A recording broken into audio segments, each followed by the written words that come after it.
Hey guys, in this video I want to talk a little bit about this DYS transmitter that came with the Shark Mako, and I had a video about this a few days ago. And this is an RTF kit, the Shark Mako, and this transmitter came together as an RTF kit. This thing's called the Mr Q Transmitter. It runs 2.4 gigahertz, a FRSky protocol, and it only binds with D8 receivers currently. It does run a reduced set of OpenTX. Now it says that it can only bind with one model. However, I was able to bind this transmitter with multiple D8 receivers, and the bind would hold for all of the receivers. So apparently there's no sort of telemetry or anything going on here, going back and forth between the receiver and the transmitter. So as long as you have your normal micro D8 receivers, you will be able to bind all of those models to this transmitter. So I have currently one of my tiny whoops bound to this. I have a brushless drone that I flew around the park, and also, of course, the Shark Mako. All those are bound, and the binds held to this transmitter, no problem. Now, the thing that I was really intrigued about was obviously the size, the fact that you can flip this up here, and you can put a monitor in here, and in fact, one of these little watch monitors fits in here perfectly.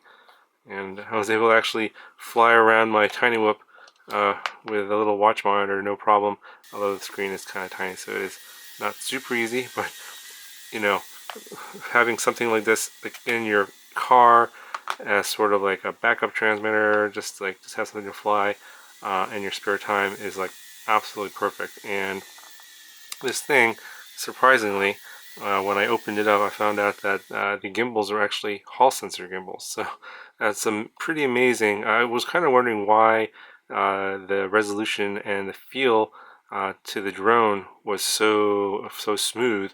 It was because I think it's because of the Hall sensor gimbals, and also the centering is absolutely perfect. It doesn't jitter around or anything like that. And when you look at it in Betaflight Configurator, now the other thing is when I opened it up, I wanted to loosen up the spring tension on the sticks, but apparently this toy style gimbal here does use those toy style springs, and you can't adjust them like you can on a full size like traditional hobby grade transmitter. So that is sort of a downside. If you guys could take a look at that photo, and if there's any way to adjust the tension of these sticks, I would really be interested in knowing how to do that, because I do like the way this feels, but I just feel that the stick tension is a little bit too strong for me.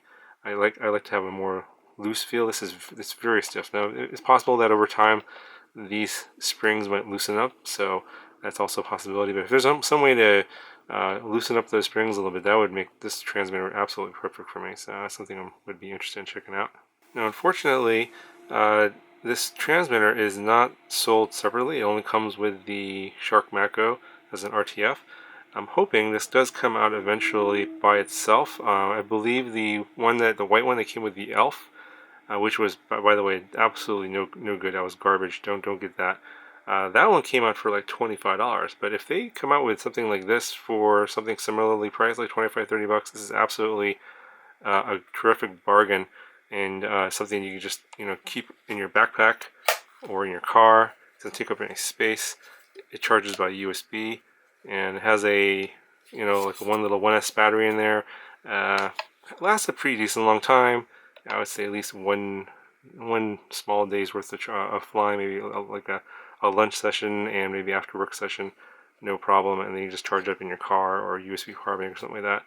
And I do like the fact that you got this flip-up screen. You can put in FPV screens up to 5 inches, I believe. It'll stretch quite a ways. Or you can put a phone in here if you have like one of those Android FPV receivers. That'll work too, something like that. But yeah, I thought this is absolutely perfect for those kind of situations where you don't really need a full-size transmitter and you just want to have go for a little fly real quick somewhere at the park, or even at work or something like that. Something like this would be totally awesome. But as I said, unfortunately, it isn't sold by itself currently. So what I'll do is I will put a link in the description of this video when it does come out for sale, and you guys have to check back on this video once in a while and see if it's been updated. As soon as it comes out, I will put that link in the description so you guys can purchase this, because I think that is absolutely worth the money. If it's going to be something less than, say, I would say if it's under $40, it's definitely worth it. I think over that I would probably not get this. So I think that's probably the limit of the price of something like this for me at least. Anyway, I hope you guys found this video helpful. If you have any questions, let me know, and I'll talk to you guys in the next one.